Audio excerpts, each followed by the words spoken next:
Randolph Scott, born George Randolph Scott on January 23, 1898 in Orange County, Virginia, became a revered figure in Hollywood, particularly within the Western genre. His career, which spanned from the silent film era of the 1920s to the late 1960s, saw him embodying the stoic, rugged American masculinity that many associated with the classic cowboy hero.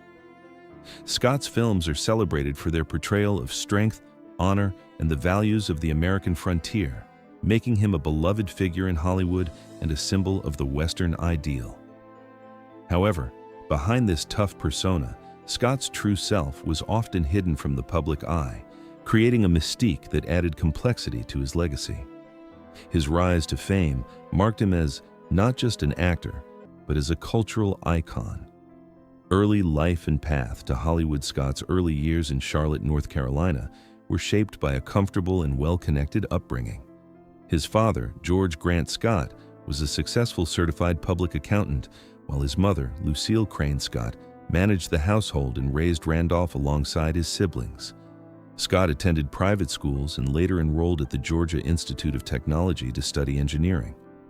However, his education was interrupted by World War I, where Scott served in France as part of the 2nd Trench Mortar Battalion. Though he did not see combat, his military service instilled in him values of discipline, maturity, and patriotism that would later influence his on-screen roles. After the war, Scott pursued a career in acting, moving to California to try his luck in Hollywood. Breaking into Hollywood and early roles, Scott's career began in Hollywood with a slow start, as he worked as an extra and in small roles in silent films. His striking looks, tall frame, and natural athleticism quickly garnered attention. A breakthrough came when he met director Cecil B. DeMille, who cast him in several small roles in early sound films. Scott's performances in films like The Virginia, 1929, and The Last Roundup, 1934, showcased his potential, particularly in westerns. His calm demeanor and natural cowboy presence made him a perfect fit for the genre, and it was during the 1930s and 1940s that Scott's career took off. He became a popular figure in westerns, starring in films like Jesse James, 1939, and Western Union, 1941, solidifying his place as one of Hollywood's most beloved actors. The rise of a Western icon. Randolph Scott's true fame was built on his Western roles, where he became synonymous with the quintessential cowboy hero. His calm and steady demeanor, coupled with his rugged good looks and tall, athletic frame, made him the perfect embodiment of the Western hero.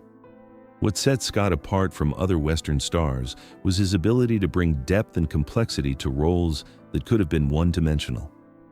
His characters often struggled with moral dilemmas and were men of few words but great action. Scott's portrayals reflected traditional American values such as hard work, perseverance, and honesty. His contributions to the Western genre were monumental, and he quickly became one of Hollywood's most bankable stars. The B-Western era and Scott's maturity. In the 1950s, Randolph Scott entered a new phase of his career, working with director Bud Boetiker in what would become known as the Renown Cycle. This series of films, which included classics such as 7 Men from Now, 1956, The Tall T, 1957, and Ride Lonesome, 1959, are regarded as some of the finest examples of the Western genre. These films were lean, character-driven narratives that explored themes of revenge, redemption, and the harsh realities of life in the Old West. Scott's performances in these films represented the culmination of his career, as he portrayed more mature, world-weary characters who were grappling with their own moral dilemmas. His collaboration with Boetticher is often seen as one of the most influential in Western cinema history. Retirement and quiet life. In 1962, Scott retired from acting after his final film, Ride the High Country, widely regarded as one of the best westerns ever made. The film, directed by Sam Peckinpah, featured Scott alongside fellow Western legend Joel McCrea. It was a fitting end to his illustrious career in the Western genre.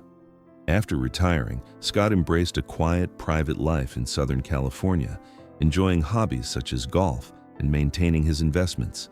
He became an active member of the Bel Air Country Club, participating in charity golf tournaments and remaining involved in philanthropic efforts, especially those related to his Christian faith. His retreat from the public eye after more than 100 films allowed him to live a peaceful life that had been hard-earned. The hidden struggles and the confession. Randolph Scott's public persona as the stoic, strong, silent type led many to believe that his life was as straightforward as the roles he portrayed on screen.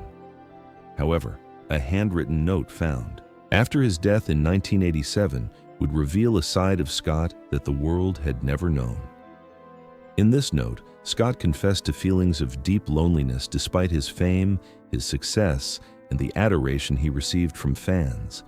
He expressed remorse for the emotional walls he had built around himself, both professionally and personally, as a way of protecting his private life from public scrutiny.